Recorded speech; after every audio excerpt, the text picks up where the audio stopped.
and thank you once again for coming to Rothley on the Record. I'm delighted to have Emma here today.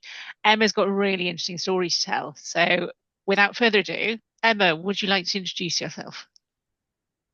Hi, I'm Emma Trevett. I'm a solicitor at Boys Turner, and I do a mix of different areas. So I do some court of protection, health and welfare, community care, and education work. The nice mixed bag.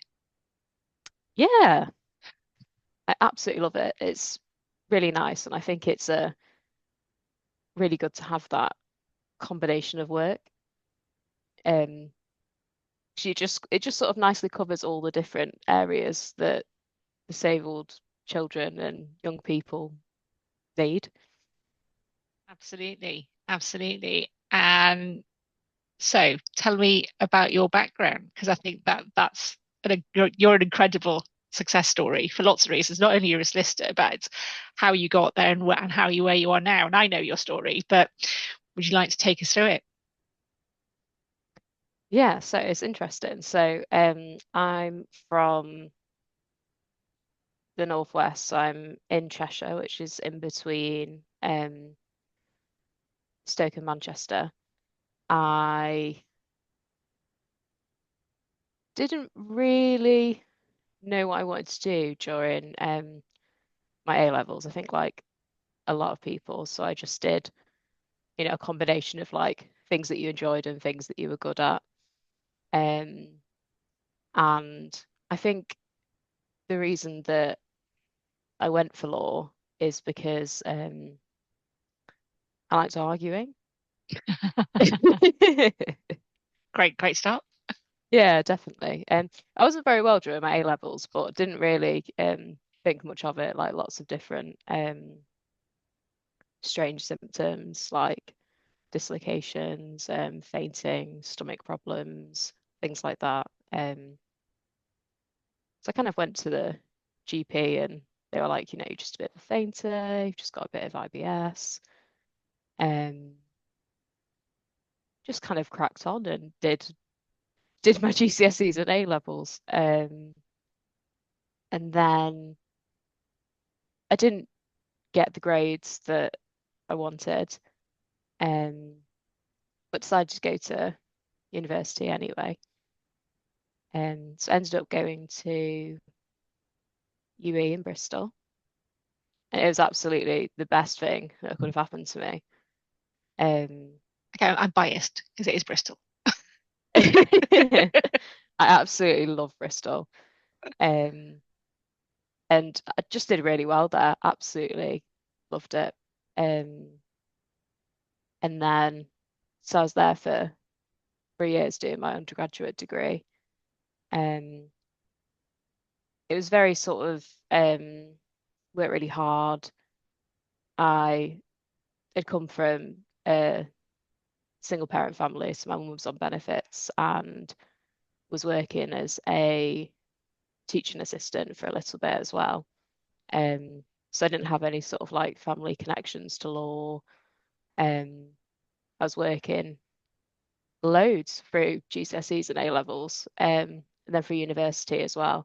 I think a lot of the time during university, I was probably working like 7 days a week. Um, so I think we had like one day off a week when we were at university, and I was at the Bristol Law Centre doing benefits work there. Crikey. Um, and then the Saturday and Sunday, I'd be at a weekend job,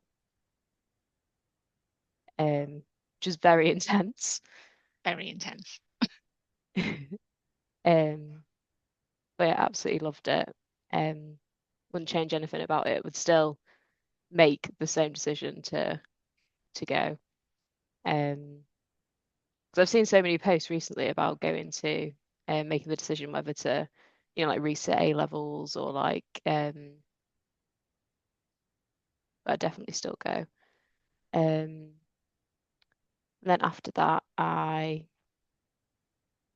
ended up with a paid position because I was doing the volunteer work at the Bristol Law Centre. Carried on doing that for a short while afterwards, sort of managing the project for benefit appeals, so it's ESA appeals, and then found my first sort of paralegal job, which is doing personal injury. So I did about a year of that. Um, so I did small road traffic accidents, and then specialised in accidents that were involving um, vehicles from abroad or untraced drivers. Okay. Um, wasn't the biggest fan of personal injury. Um, and then I moved and did about a year of family law afterwards.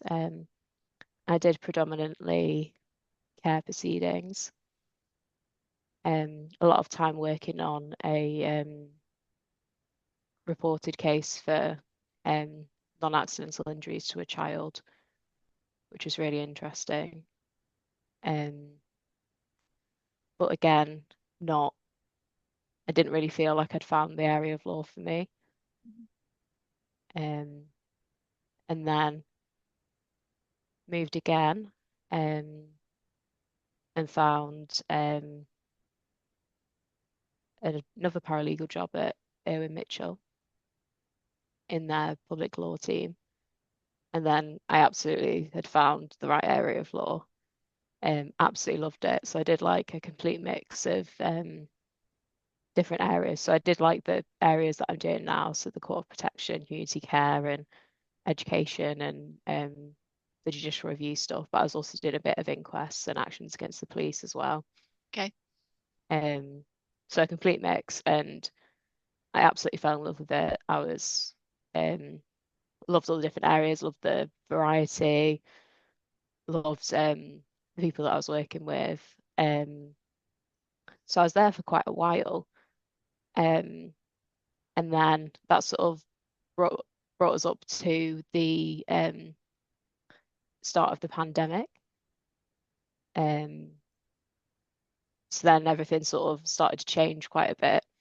So we were in start of 2020, and I was still living down in Bristol at this point, and I had been for about 8, 9 years. And my granddad had a stroke, so I was back up north and working from home before everyone worked from home, Okay. um, and going to visit him in the hospital. Um, and then lockdown happened, so I was back up north for lockdown, and I just changed firms um, just before um, to start a qualified position.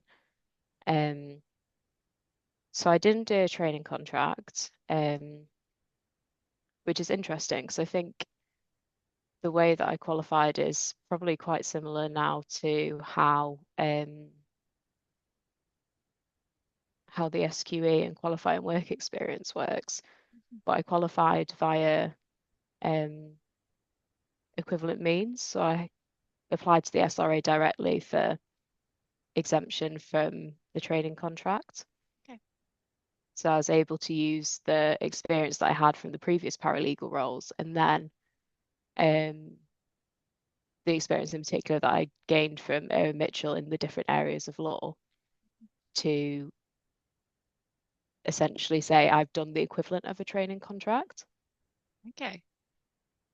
Um, I mean, to me personally, I didn't feel that I felt that I'd found the area of law that I loved, and I didn't want to have to go and work in different seats because I felt that I'd effectively done that already by doing the different paralegal roles. Yeah, no, I can see that. Um, and it was quite scary because you had to do, a portfolio of evidence of all your work, Mhm. um, proving that you'd met each one of the competencies for being a solicitor. You had to redact it all and send it directly to the SRA for the SRA to assess whether you'd met all those criteria. So it's a little bit scarier in some ways than some of the other ways to qualify, but they agreed and passed me, which was amazing. Um, and then just as I moved to the new firm, um, I had sort of a period of time over the summer where I wasn't feeling very well, but they couldn't really work out sort of what was going on. And then I was working on the Friday, and I had a really bad headache.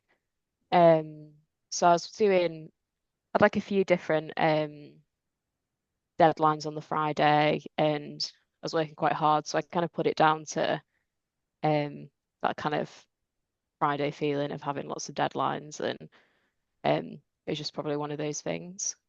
Um, and then on the Saturday, I woke up and I still had the same headache. Um, then my mum was like, "Let's get you outside and go for a walk." Um, we still laugh about that now. We went around this lake like near where I lived, and I could feel like as I was walking, like each sort of like footstep, like it was like I could feel it in my head. Oh, Um, it was like a really, really nasty headache, and I was like, "No, this isn't good." Like, so we went back, and then I woke up sort of in the middle of the night on the Sunday, and I was like, something like isn't right. My headache had got much worse. I felt sick. My like vision had gone like blurred. I just knew something wasn't right. So I woke my mum up and asked her to take me um to A&E. So we went to our local A&E. Um, when I was first seen, they said, it's just a really bad migraine. Um, I'd not had a migraine before, so I was like, that makes sense. Like, it's a really bad headache. Like all the symptoms kind of sound like a migraine. mm, They'd kind of given me some painkillers and some fluids and like somewhere to lie down. So I just kind of rested a little bit and just kind of waited. Um, and then one of the junior doctors came in and was like, "We're just going to do a CT scan just to make sure that there's not anything else going on." okay. Um, and I was like, "Oh, you don't need to do that." Um, because I'd been feeling unwell like Fine. over the summer. I'd actually had a CT scan 2 weeks before that was Oh, clear. right. Okay. So I was like, no, we don't need to do that. Like, I've already had one. That was fine. Like, you don't need to bother doing that. Um, they're like, no, we are going to do that. Um, so they did that. Sent me for that. I was waiting for the results of that. Then, they kicked me out of my bed. Um, and put me on like a little like chair sort of sofa thing in front of watching these like quiz show type things that were very loud. Um, and I texted my mum and I was like, I'll be home soon. I've just got to, like wait for the results of the scan and then they'll let me go home. Um, and they came back in and I got my bed back. Um, and they were like, we've found something on the scan and we've found these clots. Um, and they explained that they didn't actually say that it was a stroke. They said we found clots in your brain and that it's a cerebral venous sinus thrombosis, which is a rare type of stroke.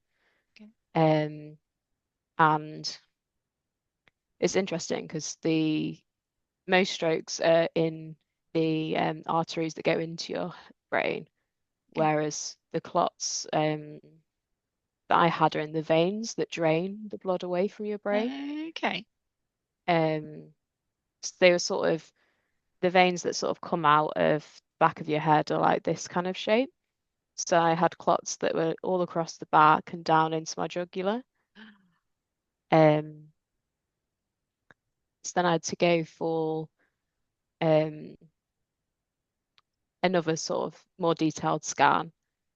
Um, and then everyone sort of came and there was like stuff being hooked up and kind of like surrounded by people. And then I was rushed across to so I was in like a local hospital, so like a bigger hospital that was like more of like a trauma center and like a specialist hospital with neurologists and um stuff like that. And it was really funny actually. So I can laugh about this now, it wasn't funny at the time. I was So gonna obviously say, they told me that I'd had this stroke, and I was like, right, okay, that sounds really scary. But I was kind of dealing with it okay because obviously my granddad had been through it earlier in the year, so I'd known that like, first he goes to this hospital, then he goes to this hospital, and like I've been like following through the motions, so I was like feeling like okay. So I kind of had an understanding of what was going to happen to me. Um, and then the paramedics brought me to the main hospital, and they were wheeling me in, and I wasn't really that aware of what was going on, but like I was kind of like a bit in and out of it. But then I could suddenly feel everything going really cold, and I was like, "What's what's going on? Like I don't understand." And like my vision was like on and off, like blurry, like double vision, like couldn't really see very well. And then like my vision got like a little bit better, and like all I could see was like morgue.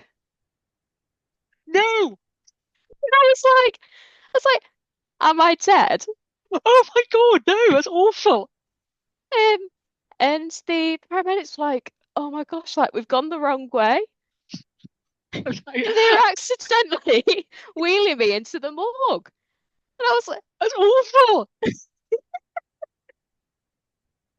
and I actually thought that I was dead. Because you would, wouldn't you? Like you'd been You told would. you like all the like we're lawyers, aren't we? All the evidence points towards being dead. Like Yes. it's cold, we're going to the morgue, like I've had a stroke, like, you know. It's a logical conclusion. Yeah. Um, so funny. But yeah, then I was in the sort of main hospital for like a little while then before being discharged. But but yeah, massive, massive shock. I was very, very healthy. Um, no smoking, no drinking, no, yeah, no bad things. Very healthy. Used to run like 3 times a week. Um, the epitome of health, and they still don't know like why I had it. I've had lots of sort of testing and things like that. Um, and I think it's been um, the combination of, so obviously sort of like having the stroke has like changed things completely, but then it's also having sort of all this sort of increased like medical attention has picked up on conditions. So we found out that I've had this connective tissue disorder that I've had my whole life, which is the reason for all the weird sort of symptoms in my childhood. Um, Okay. and is also the reason why things are still sort of complicated now. Not just a Um, bit fainty then, which I was no, like, we're not just a bit of a fainter. yeah, that's incredible. I mean, could be quite apart from the fact, there should, you know, I'd say it's a really good we can laugh about the fact you thought you were dead. But like as you say, it's going from I'm fine to not fine. Academically, as a lawyer, we go, of course you do, because we see it. It's the road. You said, I did road traffic accidents, I did personal injury, I do mental capacity work, I do this, and you go, I know it happens, but to live it, completely surreal. And so what did that look like then for you? I mean, sort of it's not something you just sort of go, oh well, had a bit of a bad weekend, had a stroke, crack on. You know, how did that affect your career? 'Cause I think you just qualified or you were heading towards qualification? Yeah, definitely. So I think like at first, it didn't really sink in. So like, I can remember my mum saying like, "Oh, maybe you just needed like a few weeks on the sofa, then you'd be okay. Like we were all just like completely in denial. Like, um, I was like, oh, I'll just take a bit of time off and then I'll just go straight back to it. Um, so I tried to get back to work like as soon as possible. Um, which in hindsight, like it was probably the wrong idea. Um, I like to say that I was overly optimistic, um, because I was managing a education legal aid department, which was overly optimistic thing to do during stroke recovery, because I also set it up as well. Um, so that was shortly after. Trying to think of the timings. I think so it happened in August 2020, and then I was still with the same firm for a little while and sort of in and out of work. It was very, very my health was very unstable for a long time afterwards. There were a lot of hospital admissions. There was a period of time where there were issues with quite serious problems with my brain pressure being too high, and there was a risk to my vision, because that sort of happened very, very quickly. And sort of my vision sort of started closing in and sort of got started going to like tunnel vision. Um, and I think I spent about a month in hospital during that time. Um,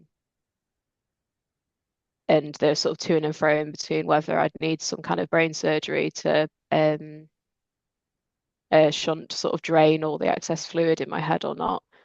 My goodness. Um, but luckily they managed to sort of get it under control without needing to do that. So yeah, the first few years were just sort of a blur of like lots of hospital admissions, consultants, things like that. And then it kind of moved towards kind of built up and up and up and up. And then I realized that I can't keep working like this. Like it's not um sustainable, that I need to take like a complete break from working. No. Um so I did eventually, which was really, really hard because I didn't know like what it was going to look like. I didn't know whether I'd be able to get back into work. I didn't know whether I was going to be capable of working again. And I think when we work so hard to get to where we are, um, it's really hard to sort of make that decision to essentially give it all up.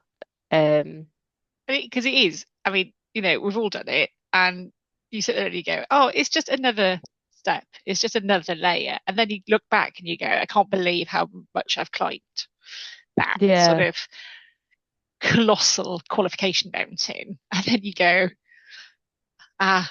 And now we go again. That then it's build the career piece. So I can completely understand that. You've put all that in, all that huge effort, and you found your passion. You found your passion in that sort of community care area, which is a labour of love in itself, as we know. yeah, 100%. Um, so I'd finally made the decision and I did loads of rehabilitation type stuff, therapies, absolutely all sorts, anything you can think of. So I did like physio, I did OT, I did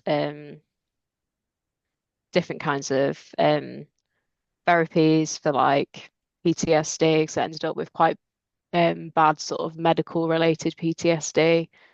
Good. Um, and then um, trying to sort of do things that like fatigue management, trying to get back into like reintegrate into life a little bit again and do things like going to like book club and go to like a life drawing class. Just trying to like build my life back up again and try and make it a bit more um normal again. And then finally sort of making the decision to start accepting care, which was also a really big one, which Yeah. took a long time, Mhm. um, which we've spoken about before. Yeah. Um, Because at this stage, how old are you? And I think it's important to get how old were you when you had your stroke? so I was 26 when I had my stroke. 26, you have a stroke, something that we all think is a much older person. You mentioned your granddad. So not only have you had an event that we might all consider to be something that happens to somebody much older. You're 26, you're just at the beginning of your career and beginning of wanting to be independent and do all this, and to suddenly find yourself in a system that is not geared up to that it's difficult on so many levels. So to adapt to all of that, as well as your sort of professional direction you're traveling, and to have to then suddenly take all this on board is incredible and incredibly hard. And no wonder, you sort of left reeling from the experience. Yeah, definitely. It definitely took a lot. And it took a lot of people being like, you need to do this. And then I think it took like being back at work again and looking at clients' cases and then thinking, hmm, maybe if I wrote this for myself, it wouldn't be too dissimilar. Um, Because we're not very good at being told what to do, are we? no, absolutely not. Because Um, that's our job. You're doing everything all wrong. Don't tell me though. yeah, definitely. Um, but yeah, it took a really long time, and it took like time, um, time out. I went back for a year and worked as a legal assistant, which I just think was so important because it gave me the chance to work out like what reasonable adjustments I needed. It gave me the time to work out things like what working hours worked for me. Um, and I think also like it was just really nice to like, aside from like other things, just go back into that role and realize like how important that role is, Yeah, and how hard it is, yeah. because it is really hard. It is really hard. Um, I have so much like gratitude to all of that, to our legal assistant in our team at the moment and paralegals, and it's really tough. It's really tough. Again, it's one of those things when you're in it, you don't think about it so much. But No. yeah, no, not easy. No, no, not the easiest thing. Yeah, definitely. And so, you know, yeah, you're sitting there, you go, hang on, I am now for myself working out reasonable adjustments, employment law, disability law, community care law, as well as trying to do the job of applying that to other people. How have you found being in the care system? Well, First hand it is com experience. it is completely different to what I thought it would be like. Okay. Um, and it's so interesting. Like obviously I'd prefer like to not have to require care. But now I'm in a position where I do require care. Um, it's I never thought that having a direct payment would be so complicated. Okay. I always used to advise clients like, it's really straightforward, you'd have all the control, and those things are true. But I think I never thought about what would happen. I never thought so much about the things that can happen when it goes wrong. I never thought about things like when you're an employer, and those sort of duties that you have. Things just kind of happen all the time and just completely blow my mind. And it just makes me think that, like, as a community care solicitor, if I'm having these difficulties, that these other people that are receiving care that are not a community care solicitor must also be having the same difficulties. Yeah. Do you ever get tempted to go, do you know who I am and what I do? No, Or are you good? Are you good? Are you like, no, I'm just gonna just zip it. no. I do sometimes, like if I'm speaking to them or like I think you know, the way that they're communicating like isn't very accessible, I'll say, I don't understand this. And I'm a community care solicitor, so most of your people that are using your service won't be able to understand it. Um, so I do occasionally, but not Keep it all the time. reserve. Yeah. But I think it's just so important because I think I found that so I went back to work as a solicitor in September, and then after that, I was very, very excited to be approached by Boys Turner and asked to work there. Yeah, And it's been going very well. Um, a good bunch. yeah. I found, especially speaking to young people that are also having care, um, having knowing that their solicitor is also having personal care, Yeah, like that makes them a lot more comfortable. And you can see that moment in their head where they're like, ah, like, she gets it, she understands. yeah. Um, and it's really nice. Like, I think it's something that is really special and really unique about um instructing a solicitor that's disabled. I would say so. I think you are, you know, in such an amazing position of having had this happen, being going through the recovery, going through the whole experience, and still holding down the job of being a solicitor, which is, it's not easy at the best of times, let's be honest. Um, so, the fact that you're able, ready, willing, and able to do that is quite something. And it is nice that we can, that you can give that, um,